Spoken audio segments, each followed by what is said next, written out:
서기관 사반이 왕에게 돌아가서 보고하여 이르되 왕의 신복들이 성전에서 찾아낸 돈을 쏟아 여호와의 성전을 맡은 감독자의 손에 맡겼나이다 하고, 또 서기관 사반이 왕에게 말하여 이르되 제사장 hil기야가 내게 책을 주더이다 하고 사반이 왕의 앞에서 읽음에 왕이 율법책의 말을 듣자 곧 그의 옷을 찢으니라. 왕이 제사장 hil기야와 사반의 아들 아히감과 미가야의 아들 악볼과 서기관 사반과 왕의 시종 아사야에게 명령하여 이르되 너희는 가서 나와 백성과 온 유다를 위하여 이 발견한 책의 말씀에 대하여 여호와께 물으라.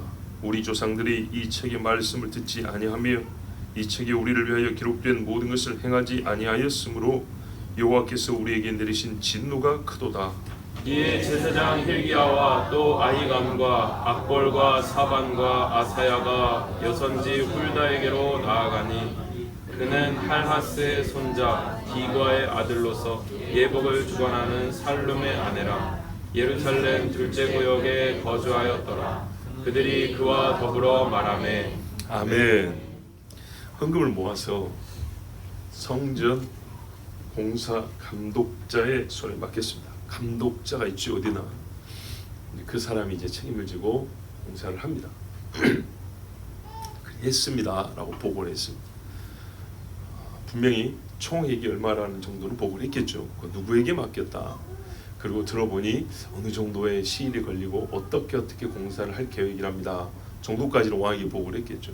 그리고 난 다음에 왕이시여, 그런데 제사장 hil기야가 저에게 책을 한 권 전해주었습니다.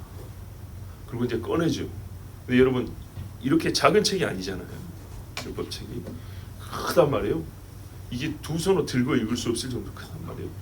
아마 누가 이렇게 두어 사람 같이 들고 왔겠죠. 탁자 위에 딱 펼쳐놨겠죠. 왕이 왕좌에 앉아서 이걸 들고 읽을 수 없으니까 이제 그 앞에서 신하가 읽어주게 하는 이제 그런 식으로 했어요. 하는 말이 10절에 제사장 hil기야가 내게 책을 주더이다. 여기까지는 뭐 그냥 고서 중에 하나인가, 선지서 중에 하나인가, 뭐 그렇게 생각했을 수 있어요. 혹은 뭐 제사장 중에 남겼던 글인가. 그래서 사반은 읽어봤죠. 앞에 보면 읽었다고 돼 있어요. 다는 못 읽었겠지만 어느 정도 읽고 왔어요. 왕이 한번 읽어보시오 그랬어요. 아마 모세오경이라 하면 이게 엄청 두껍기 때문에 다 못 읽었을 겁니다. 그 중에 어느 부분을 펴서 읽었을 거예요. 마치 모르드게가 죽어야 될 날이 가까울 때 아하수에로 왕이 잠이 안 와가지고 궁중 일기가 얼마나 많습니까? 그 중에 한 권 갖다 읽어라 했는데 딱 뽑은 게 모르드게가 공을 세운 이야기란 말이에요. 그런 것처럼 어디 한번 그러면은 사반 자네가 읽어보시게 이제 이렇게 했겠죠. 그래서 사반이 펴서 읽었는데 거기에 어떤 말씀이 있었는지 추정이 될 만한 요시아의 이제 행동이 나와요. 일단 그렇게 읽었어요. 분명히 처음부터 태초에 천지를 하나님이 천지를 창조하시니라부터 읽었을지, 그리 시작해서 이제 몇 장 넘겨 읽고 몇 장 넘겨 읽고 이랬을지, 아니면 그냥 처음부터 어디를 쫙 펴서 읽었을지 간에 모세오경의 어느 부분을 읽었어요. 그런데 그 부분에 오래 읽지 아니하여서 요시아가 11절에 옷을 찢었다 그랬어요. 율법책의 말을 듣자 그러니까 길게 읽은 거 아니에요. 얼마 안 읽었는데 옷을 찢었다 그러면 이 팔걸이가 높지 않습니까? 이거 어렵죠. 아마 일어나면서 찢었겠죠. 그리고 자기 눈으로 확인하려고 뛰어나갔겠죠. 앞으로. 현실적으로 생각을 해보세요. 옷을 찢었는데 자리에 앉았고 이렇게 했습니까? 뛰쳐나면서 찢고 나서 자기를 보고 엄청난 충격을 받은 모습이잖아요. 그런데 여러분, 보통 왕 그러니까 주름살이 어느 정도 좀 깊어졌고 흰머리가 있고 풍채가 좀 있는 중년의 노인을 생각하면 안 됩니다. 26 청년입니다.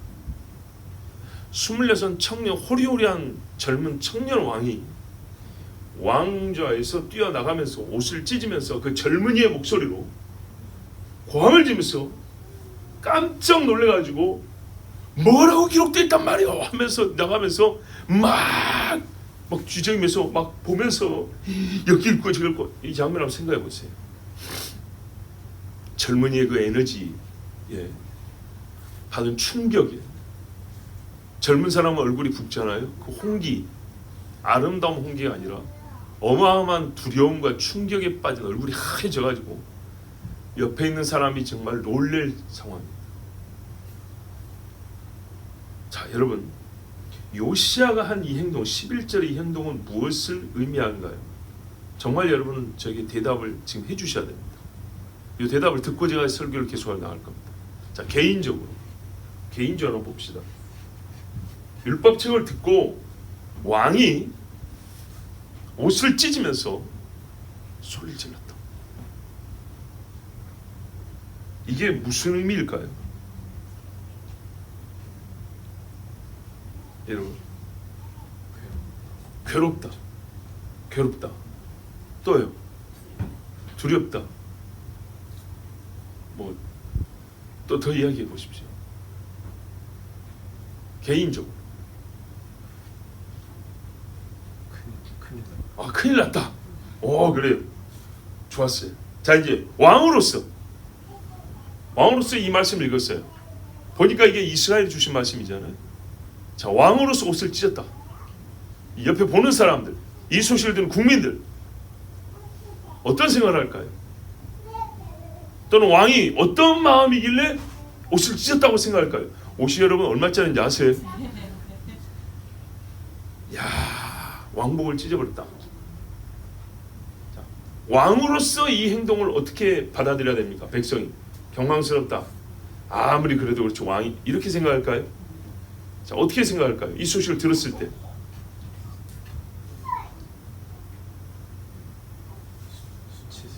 수치? 아까 그 앞에 했던 대답을 좀 확대해도 되겠죠.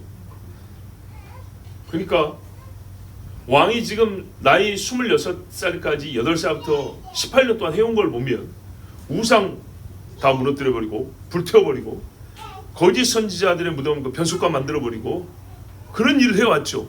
그런 일을 해오는 그 왕이 이렇게 놀라고 충격받은 일을 들은 적 있습니까? 없죠. 그렇다면 왕이 읽은 말씀이 도대체 뭐길래 백성들이 궁금해하겠죠.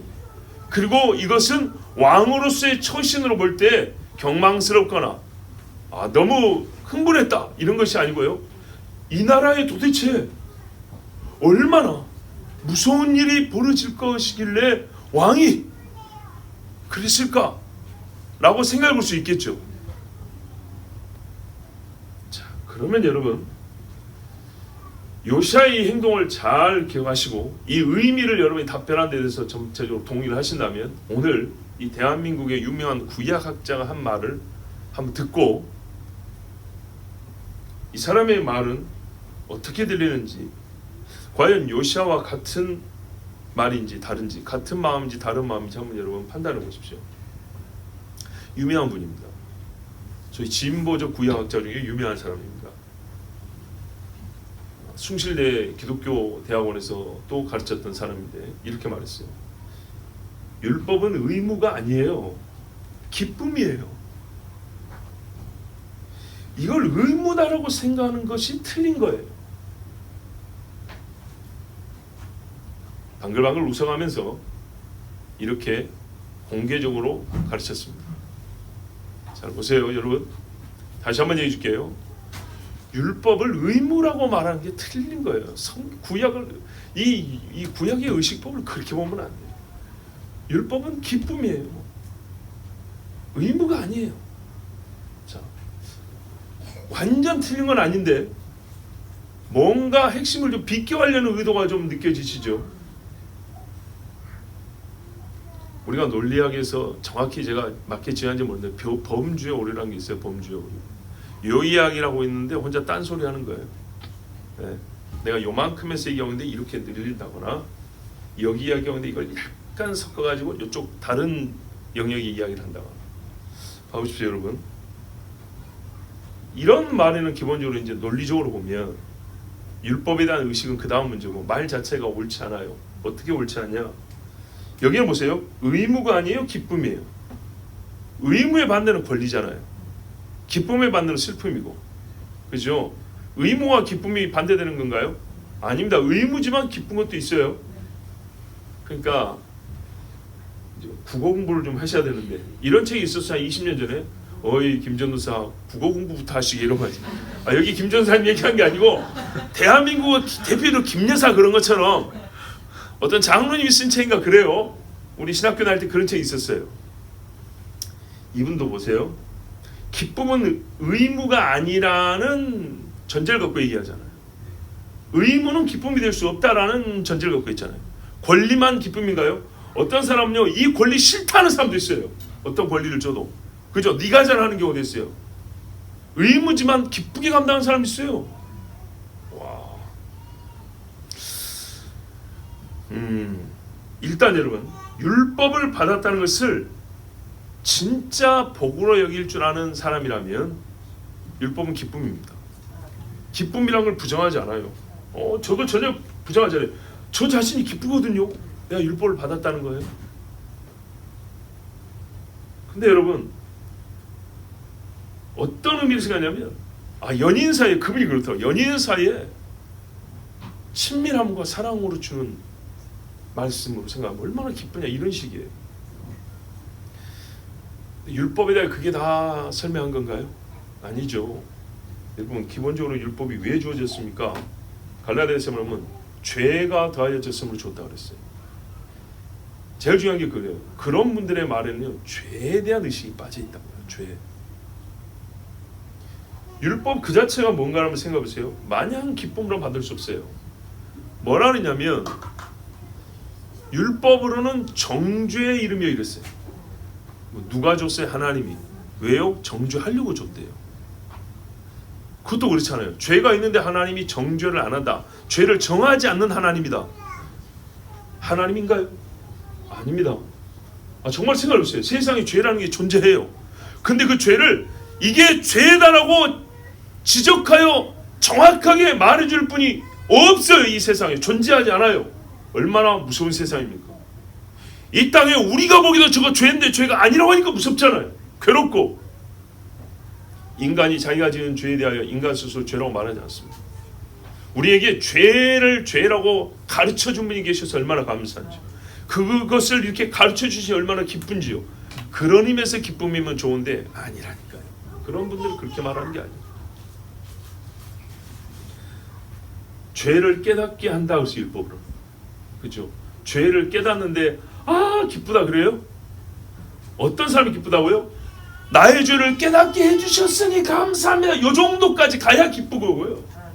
죄를 깨닫는 자체는요, 두려움과 슬픔이 있게 돼 있어요. 가슴을 치게 돼 있어요. 이게 공존해야 되는 거예요. 공존. 성경이 말하는 율법은요, 죄인에게 하나님의 의를 가르쳐 준 거기 때문에 내가 죄인으로서 여호와의 얼굴을 배움나이다 할 때 두려워 벌벌 떨죠. 마찬가지요. 그 하나님의 입에서 나오는 말씀이니까 두려워 떨게 돼 있어요. 이거를 생략하고 어떤 의미만요? 사랑하는 자에게 율법을 주셨지, 그 한 줄만 붙들고 율법은 기쁨이에요, 기쁨이에요. 아니에요. 하나님을 계시하여 줍니다. 죄인을 비추어줘 정죄를 하는 것이 율법이라 했습니다. 그 율법에서 뭐라고 명령을 했냐? 떠난 너희여 돌아오라 그랬어요. 명령이 있어요. 떠난 나를 돌아오게 해주시다니, 그러면 기쁨이죠. 그런데 돌아오냐 이 말이죠. 이스라엘만 하더라도 지금 돌아왔어요? 예수님 당시에 돌아왔습니까? 안 오잖아요. 그 사람들 율법이 기쁨이었던가요? 귀찮았죠. 버리고 싶었죠. 실제로 그 학자의 말처럼 기쁨이었으면 이스라엘이 율법을 어떻게 취급했을까요? 헌금하면서 발견했겠습니까? 기쁨이 되지 못하였어요. 죄인이 하나님의 법을 의의 법으로 받지 않으면 율법같이 싫은 게 없고 율법같이 귀찮고 율법같이 미운 게 없어요. 성경이 말합니다. 율법이 말합니다. 마음을 다하고 뜻을 다하고 힘을 다하여 주 너의 하나님을 사랑하라 했어요. 사랑하는 사람의 눈에 율법이 너무너무 좋아요. 꿀 떨어진다 그래요. 주의 말씀이 소용돌이보다 다니이다. 사울에게 율법은요, 체하라마. 여호야긴에게 하나님의 말씀은요, 불에 던져버리고 싶죠. 정말 율법을 하나님의 기쁨을 행하며 다른 사람이 몇천여 되던가요? 모세가 현장에서 받았습니다. 받을 때 모세 두렵게 받았습니다. 받은 자가 두렵게 받았다고요. 당시 이스라엘에서는 두렵게 받았습니다. 그런데요, 얼마 못 가서 그 율법을요 하찮게 여기더라고요. 그리고요, 사울 때, 아니 그 이전에 법궤를 잃어버렸죠. 어디 있는지도 모르는데 소문은 들렸어요. 어디 밭에 있다고. 그런데 다윗 때까지 찾지도 않았어요. 기쁨으로 받은 겁니까? 잘 됐다 이참에 눈에 안 보이는데 뭐. 하나님의 법을 사람이 받았다는 자체로 기쁨이라 할 것이냐? 아는 자에게는 기쁨인데, 진짜 받은 자에는 기쁨인데, 그렇지 않은 자에게 기쁨이 아니에요. 그러면 예수님이 이렇게 말하죠. 예수님은 이때 모르게 우리에게 두려움과 부담이 아니라 사랑이에요. 예수님은 기쁨이에요. 그렇지 않아요? 이걸 누가 아멘해요? 세상에 어떤 사람이 아멘하냐고요? 진짜 예수를 믿은 사람이 아멘하죠. 그죠? 그냥 예수님 오셨다는 자체가 기쁨이에요? 아니요. 천군 천사는 기뻐 찬양했어도 헤롯은요 무지한 아이들까지 다 잡아 죽였어요. 대제사장을 비롯하여 율법을 갖고 있는 사람들은 율법이 가르쳐준 그리스도를 없애버렸어요. 누가 율법을 기뻐했습니까? 너희가 사람의 영광을 취하고 하나님의 영광을 구하지 아니하면서 이 율법에서 어떻게 영생을 얻고자 하냐고 예수님이 책망을 했어요. 율법이 기쁨이었다면 성전을 강도의 소굴로 만들지 않았겠죠. 하나님의 목적은 기쁨이라고 좋겠죠. 그죠? 정죄합니다. 그리고 죄를 깨닫고 하나님 앞에 회개합니다. 그러면 얼마나 감사와 기쁨입니까? 율법이. 그렇게 하지 않냐고 그냥 이 과정을 생략한 채로 하나님이 우리 주신 기쁨의 선물이에요 이렇게 해버리면요 진짜 맹목적인 게 되어버립니다. 맹목, 눈이 어두웠다고 합니다. 한번 읽어보지도 않냐고. 여러분, 왕을 암살한 사람이 있습니다. 우리 성경에도 뭐 암살자들 나오죠. 그 사람들에게 백성들이 사실 알아야 암살자인지. 그런데요, 화랑 무공 훈장을 주고요, 태극 무공 훈장을 주고요, 국방부 장관을 시켜주고요, 나라에서 몇십억 상금을 주고요, 막 카퍼레이드를 보내주고요, 이렇게 막 엄청난 대우를 해준다 할 때 받는 사람은 저 바보들 이럴까요? 한편 무섭겠죠. 왜 이러지 사람들? 그죠? 차라리 내 뺨을 치든지 감옥에 10년 갔다 온 다음에 해주면 받겠는데 알면서 벌을 안 주고 이 세상에 진짜 혁혁한 공을 세운 국가 유공자 중에 유공자한테 할 것을 지금 나에게 해준다. 내가 왕을 죽였는데 이 사람에게 그 상이 기쁨이 될까요? 아니죠. 율법을 보니까 우리가 하나님 앞에 무슨 죄를 지었는지가 하나하나 보이는데 그냥 마냥 기쁨으로 뒤에 있는 복만 다 받아 누릴 수 있다? 아니죠.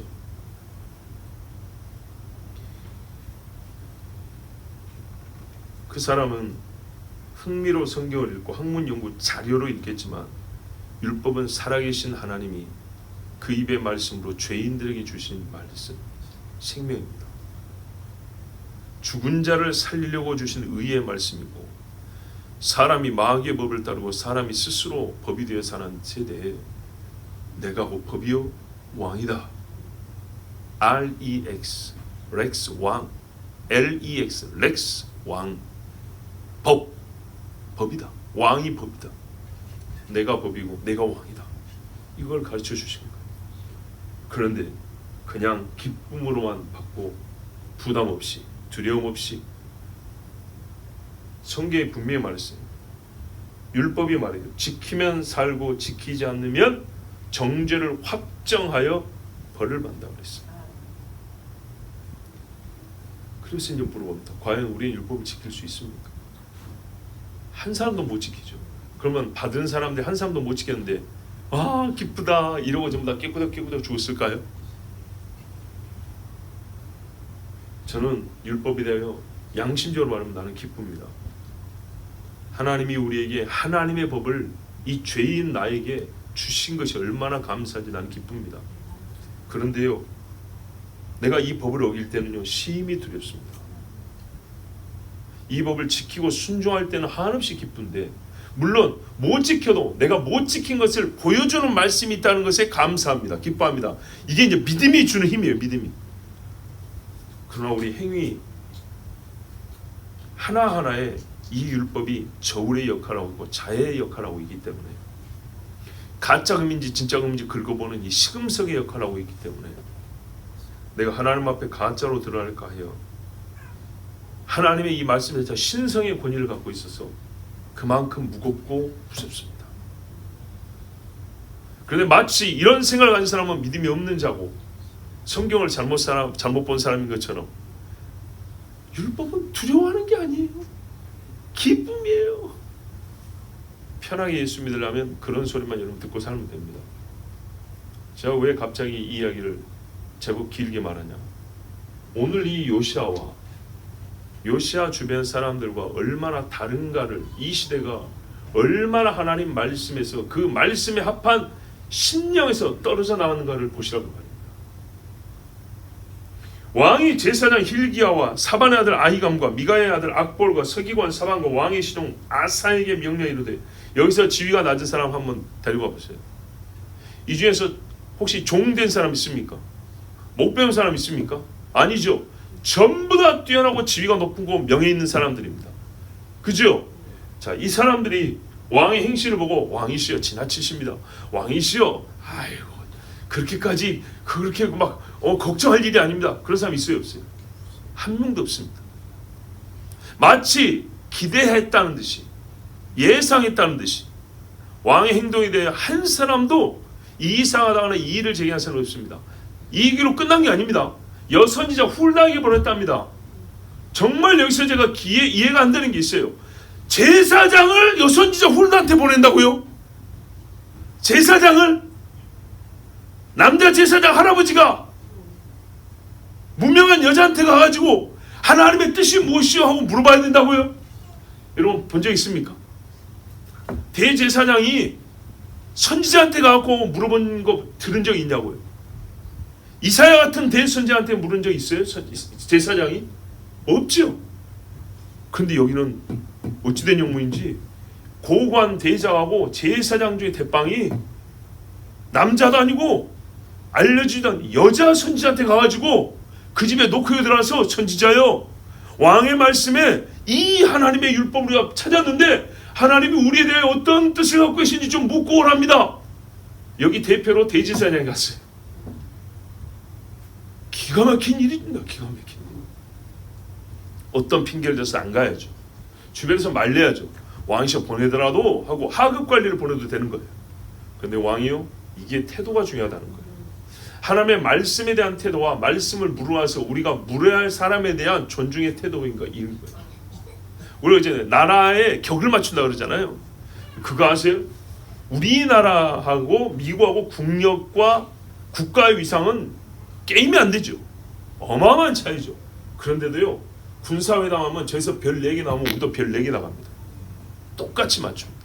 저희가 별 4개 나왔는데 우리는 국방부 장관 나가고요, 저희가 별 2개 오는데 우리가 4개 나오고 이런 일 없습니다. 같은 계급으로 나갑니다. 아무리 나라가 좀만 해도 계급 딱 맞춰갖고 하는 겁니다. 그런데 제사장을 훌다한테 보내요. 이 나라의 장관들을, 비서실장을 이 여자한테 보내요. 한 명 가면 되지 5명씩이나. 왕이 어떤 마음을 가졌는지를 보세요. 율법은 기쁨이에요. 이러면 절대 이런 짓 안 합니다. 대제사장이 자존심을 세웠다면요, 한낱 여선자에 갈 수 있겠습니까?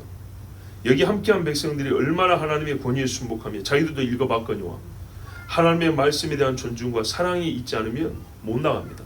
여러분, 나아만조차도요, 이방의 장군이 나아만조차도 이스라엘의 대선지자 엘리사한테 올 때 처음에 안 갈라 그랬어요. 내가 이 나라의 대장군인데 저기 이스라엘의 그 선지자 누구? 이럴 거 아닙니까? 그런데 옆에 사람들이 가자고 하니까는 갔어요. 근데 갈 때 어떻게 했죠? 선물이 이만큼 쌓고 갔대요. 막상 가야 되면 그렇게 가야 된다는 거예요. 이게 태도가 중요합니다. 나만이 나중에도 옆에 말을 잘 듣잖아요. 장군님, 문둥병을 고친다는데 물에 몇 번 들락날락 한다는 게 그거 어렵습니까? 더 어려운 것도 시키면 하시려고 했던 거 아닙니까? 부하들이 말할 정도로 이상 인품이 좋았어요. 찍소리도 못하는데 되게 말하니까 그래 한번 해보자. 나만 너 괜찮은 사람이 보니까 진짜 괜찮은 사람이에요. 안 가려고 했다가 간다고 하니까 그냥 술에 있다가 막 씻고 가가지고, 그리고 부하들의 말 듣는 거랑 태도가 괜찮아요. 진짜 중요합니다. 그랬더니 어린아이 피부, 어린아이 피부 보세요. 땅구멍도 안 보여. 얼마나 부드러운 거야 세상에. 와, 이렇게 됐답니다. 근데 나만보다 더 큰 결심 아니면 이 사람들 가기가 어렵습니다. 특히 제사장 같은 경우 저는 그렇게 봅니다. 진짜로 우리나라의 초대형 교회 목사를 할지라도 하겠냐 그 말이에요. 왕이 말합니다. 13절에 너희는 가서, 한 명 요래 없습니다. 그러니까 이게 사실은 지위도 높지만 왕이 신뢰할 만한 사람들이죠. 나와 백성과 온 유다를 위하여 이 발견한 책의 말씀에 대하여 여호와께 물으라. 아하. 근데 말입니다 여러분, 아까 사반이 가가지고 성전에 가서 책 가지고 왔다 했잖아요.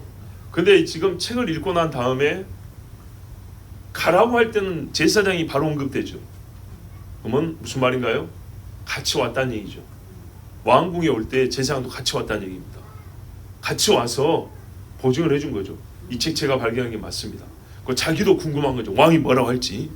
그래도 왔던 겁니다. 자, 율법책을 듣고 왕이 두 번째 한 일이 뭐냐? 처음에는 옷을 찢었고 두 번째는 여호와께 물으라 했습니다.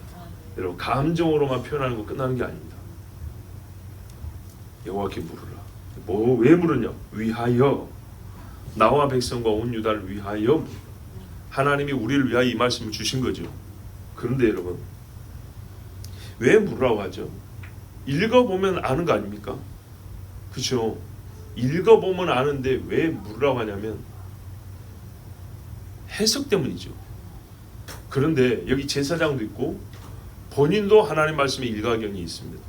해석을 못할까요? 이 정도 사모함이 있고 열심히 있는 사람이라면 우리도 율법 보면 이해가 되는데, 그렇죠? 뭐 하라 하지 마라 그걸 몰라요? 그거를 몰라서 물으라고 하는 건 아닙니다. 그걸 알기 때문에 오히려 물으라는 겁니다. 무슨 말이냐면 뭔가 때가 온 것 같아요. 즉, 이 말씀에 기록이 되는데 정말 이 말씀대로 하나님 지금 우리를 그렇게 판단하고 계십니까? 그리고 이 말씀대로 하면 우리가 하나님 앞에 지금 진노를 겪을 것인데 때가 다 되었습니까? 혹시 우리가 살려면 어떻게 해야 됩니까? 라는 지금 당장의 메시지를 듣고 싶은 거예요. 말 뜻을 몰라서가 아니라. 이게 무슨 말이냐면 말 뜻을 이해하고 나니까 급한 걸 한 거예요. 급한 걸 알아서 하나님 어찌하겠습니까? 라고 물으라는 거예요. 13절 보세요. 우리 13절 후반부 보세요. 우리 조상들이 이 책의 말씀을 듣지 아니하며, 역사 알죠? 이 책에 우리를 위하여 기록된 모든 것을 행하지 아니하였습니다. 자, 이 책의 내용도 아니까 행하지 아니한 것도 알죠. 책의 내용도 알고 우리 역사도 알아요. 그리고 시인했어요. 우리는 듣지 아니하고 행하지 아니하였다. 자, 여기에 이 있는 사람 아무도 없었어요. 이 짧은 몇 분 사이에, 우리가 말 안 해서 그렇지 우리 수천 년 역사 몇 분 사이에 결론은 내릴 수 있어요. 우리 하나님 앞에 죄인이다. 결론 내릴 수 있어요. 여호와께서 보세요. 왕의 판단. 내가 지금 이 책을 보니까 우리에게 내리신 진노가 크도다. 이 책이 지금 그걸 가르쳐주고 있단 말이에요. 지금까지 요시아는 좌로나 우로나 치우치지 않고 다윗처럼 살아왔다 그랬어요. 지난주에도 말했지만 입으로 내려온 조상들의 입에서 내려온 하나님의 말씀이 있어요. 그것만 가지고도 우리가 하나님 앞에 의롭다함을 살 수 있을 정도로 충분해요. 아브라함과 이삭과 야곱에게 주신 약속만 가지고도 400년 종살이 할 때에 주께서 우리를 구원해 내시라는 믿음을 가지기에 충분했어요. 그리고 성경에 보면 필사하라는 말씀이 있어요. 옛적에 필사할 때에 부분 남아있는 것들이 있어요. 분명히 그런 것들을 봤을 겁니다. 왜냐하면 그런 게 없으면 성전의 제사도 어렵거든요. 그런데 우리가 지금 말하고 있는 것은 원본을 본 거예요. 전체를 봐. 그리고 그 전체 중에 그동안에 못 본 것을 본 거예요. 만약에 그동안에 오늘 본 거하고 똑같은 걸 봤으면 옷을 진작 찢었죠. 근데 그동안에 못 본 걸 봤다는 얘기죠. 그죠?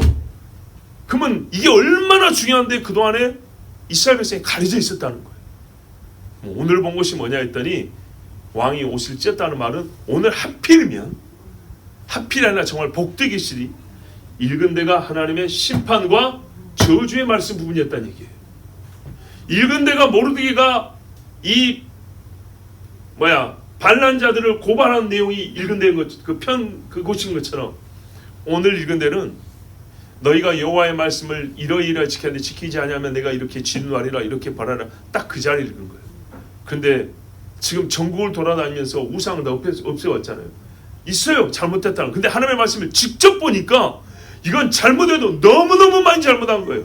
그냥 잘못하고 끝난 게 아니라 여기에 대해서는 하나님이 반드시 벌을 준다고 했는데 지금 나라 꼴을 보니까 벌이 지금 임박했다는 걸 안 거예요.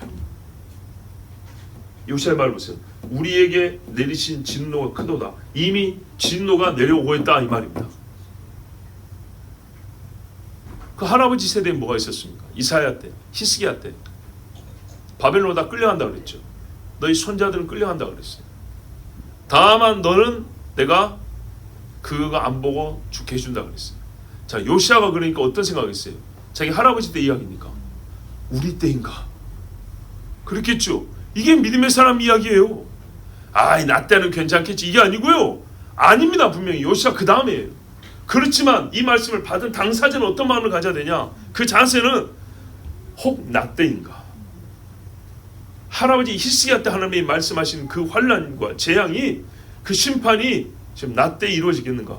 그래도 이상하지 않다. 이 나라의 죄를 보니까 그렇고 이미 너의 자손이라는데 지금 2세대가 지나왔단 말이죠. 그러니까 진짜 끝인가? 하나님 어찌하면 됩니까? 이 백성을 어찌하면 됩니까? 하고 여쭤본 겁니다.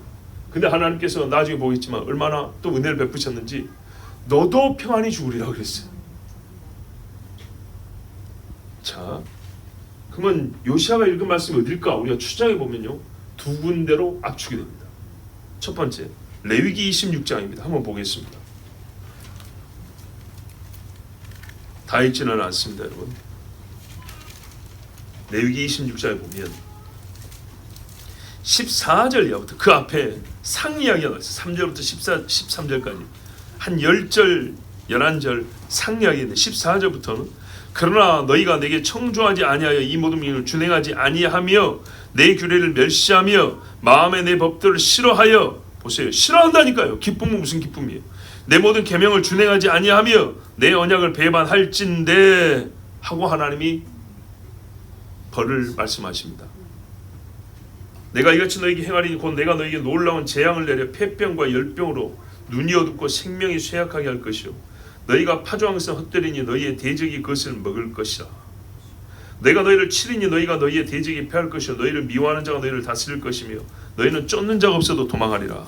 그래도 청조 안 하면 7배나 더 징계할 것인데 하늘은 철과 같게 하고 땅은 녹과 같게 되리라. 뿌려봐야 되는 게 없어요. 시골에 사는 우리 부모님도 뭐라 하는지 아십니까? 최근 몇 년 사이에 되는 게 없대요. 되는 게.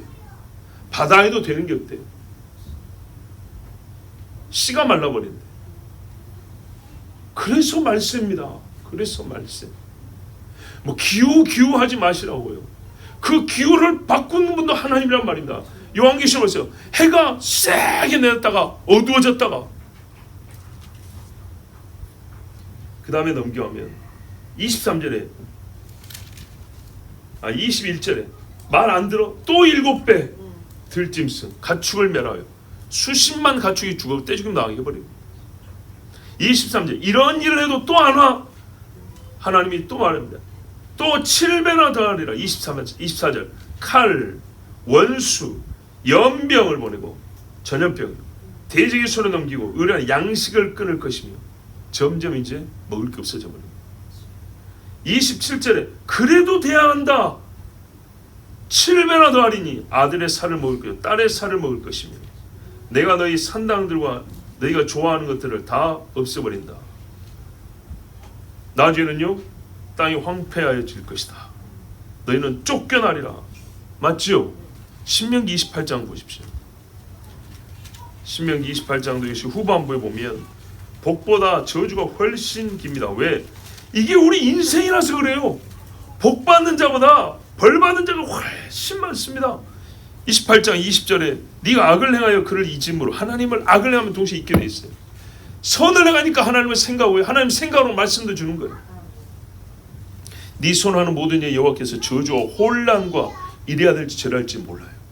책망을 내리사 망하여 속히 파멸하게 하실 것이요 네 몸에 연병이 들게 하사. 참 병이 많습니다. 정말로 병이 많습니다. 마침내 너를 멸할 것이며. 저만 하더라도 진짜 여러분 몸에 병이 얼마나 많은지 모릅니다. 그렇게 안 보이시죠? 겉만 멀찌하게 보니까 그래요. 진짜 병이 많은데 오늘 새벽에도 그랬어요. 하나님, 이 창자가 병이 들거나 이 좀 굵직굵직한데 병이 들면 확인도 쉽고 치료도 괜찮은데 이목구비에 병이 들면 너무 이거 치료도 어렵고 힘들잖아요. 눈, 코, 귀, 입 여기에 병이 들면 말입니다. 이 조그만 머리에다가 쇠꼬챙이 끼셔 넣어가지고 찌르고 자르고 꼬매고 얼마나 이거 끔찍합니까? 그죠? 농담이에요. 제가 이제 이목구비가 다 아픕니다. 왜 그런가? 참 왜 그런가? 주요. 일단 여러분 보세요. 이 우리 몸에 병들이 많이 생기는데 25절에도 적군 앞에서 패하고 28절에는 아니 27절에 종기, 치질, 괴혈병, 피부병 치유받을 못할 것. 28절에 눈 멀고 미치고 정신병. 이뿐입니까? 이 30절 네 여자는 뺏기고 내 집도 뺏기고 내 짐승도 뺏기고 자녀도 뺏기고 다 뺏기고 저 뒤에 가보십시오. 너희는 그 좋아하는 우상 섬길 것이고 속담과 비방거려 될 것이고 너와 내 자손에게 영원히 저주가 표징과 훈계가 될 것이다.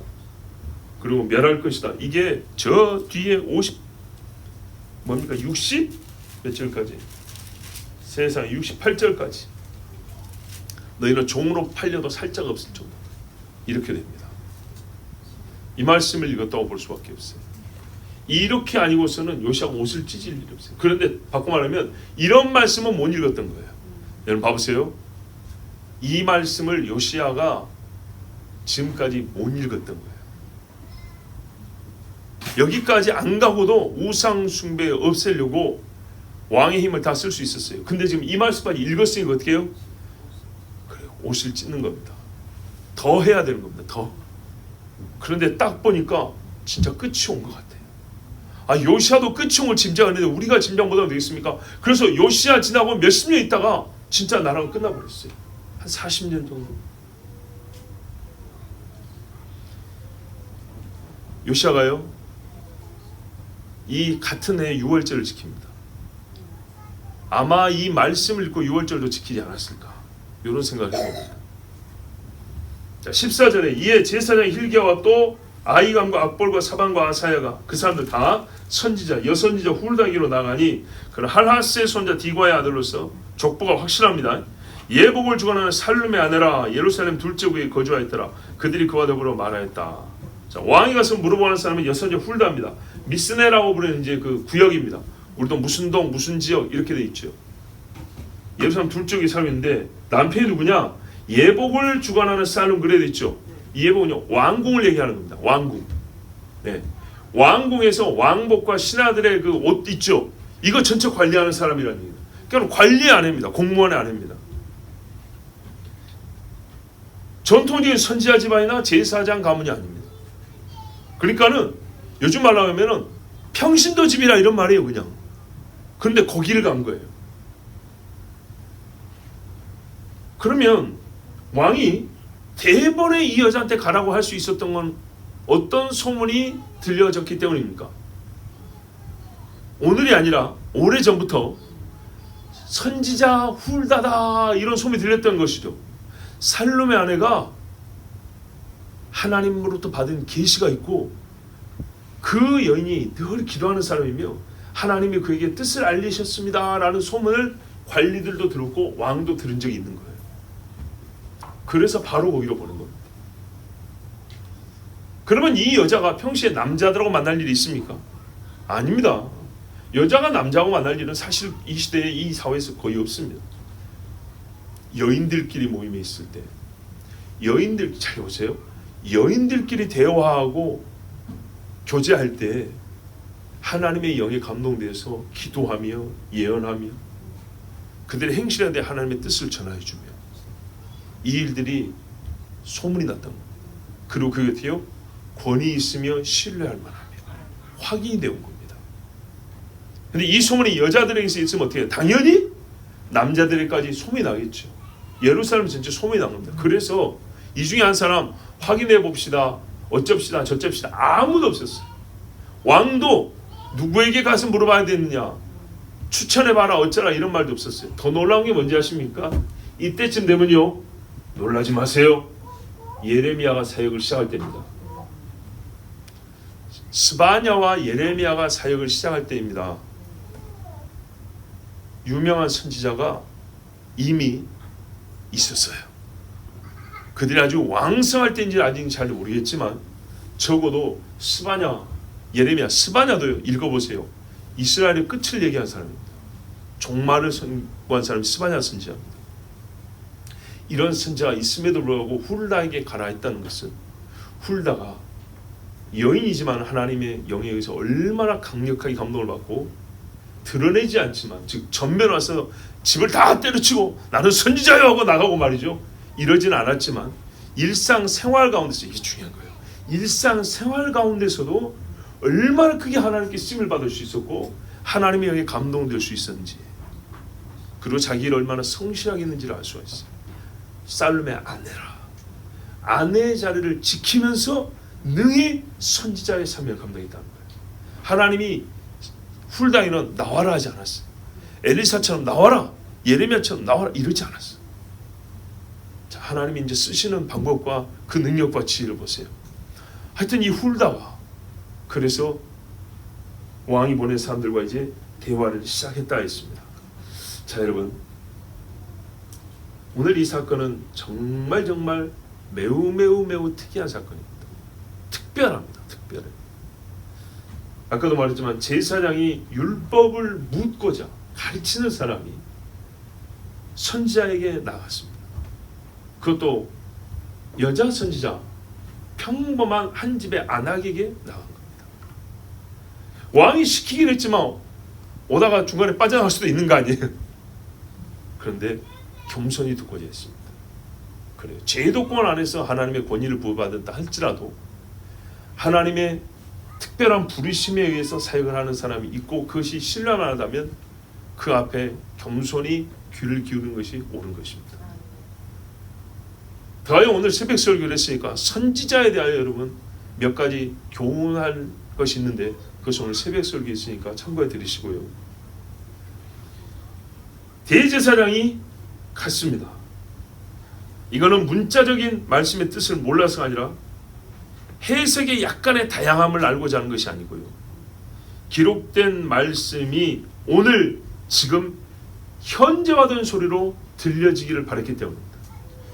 맞다! 이 말대로 오늘 내가 너희 행하리라. 이 말을 확인하려고 하는 겁니다. 어딘만큼 왔는지 말 뜻은 알겠는데 하나님이 이런 일을 행한 자는 이렇게 하겠다, 저런 일을 하는 자는 저렇게 하겠다 그랬잖아요. 우리가 과연 어디에 해당하는지, 어딘만큼 왔는지, 혹 그럼에도 불구하고 하나님 우리가 살 수 있는 길이 있습니까? 지금 듣고 싶은 겁니다. 최종 권위자 하나님께 직접 음성으로 확인하려고 했던 것입니다. 왜 여선지자냐? 여기서 갑자기 남녀 평등 사회 어쩌고 이러면 안 됩니다. 평등이라는 것을 논할 것이 아니고요. 누구든지 여호와의 영에 사로잡히면 종이다 그 말입니다.